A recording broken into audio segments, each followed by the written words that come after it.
Good morning. Today is Wednesday, March 16th. I'm Damian White. I'm here with my associate Todd Graff, and this is the Gold Spot.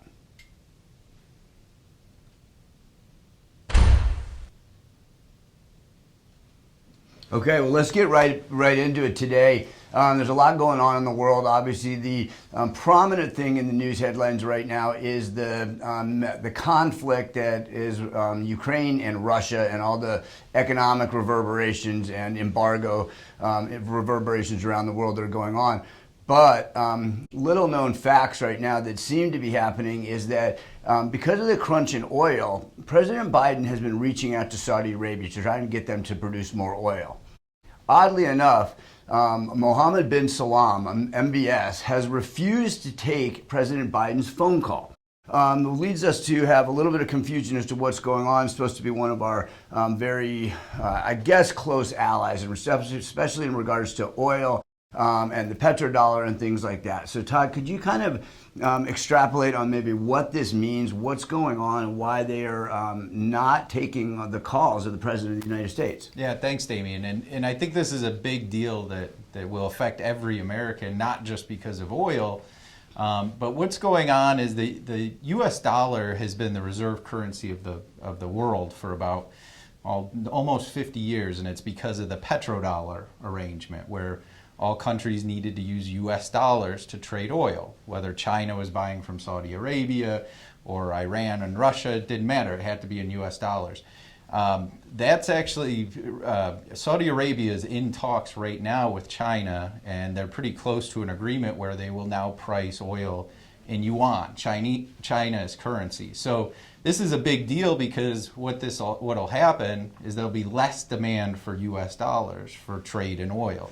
That will cause inflation. That will cause the purchasing power of every American's U.S. dollars here in our country to lower. We've benefited from this arrangement for it's near 50 years. I think it was 1973 or 1974 that we had this agreement.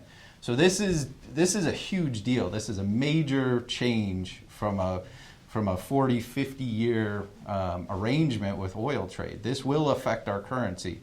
And this is just one of the things. I mean, you were talking about another reason with Russia that could affect the dollar as well. Yeah, absolutely. So that world reserve currency is a very big deal. And when currencies collapse, it's usually because of a lack of confidence, which seems like the world is kind of heading that way.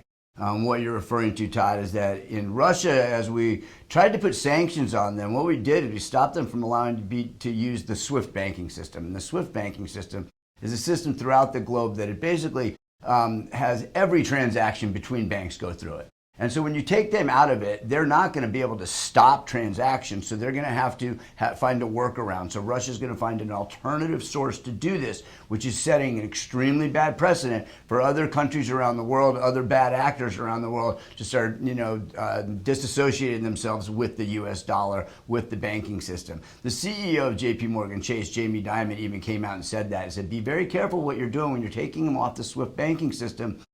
Because of the precedent, and there is alternative methods for them. So we could be seeing right now, the slow demise of the U.S. dollar, the decoupling of the world from that as the world reserve currency. And you're exactly right. That's going to cause extreme inflation because it's going to reduce the value of our currency and the demand for it. So that's going to be a big problem. Now, if any of you guys are interested in reading about that, we have done a series of currency reports and currency collapse reports that we'd be happy to send out. We'll throw up a couple of emails on the screen. You can request that if you prefer. Otherwise, buckle up. It seems like we're in for more of a bumpy ride this year, and we'll see you next time.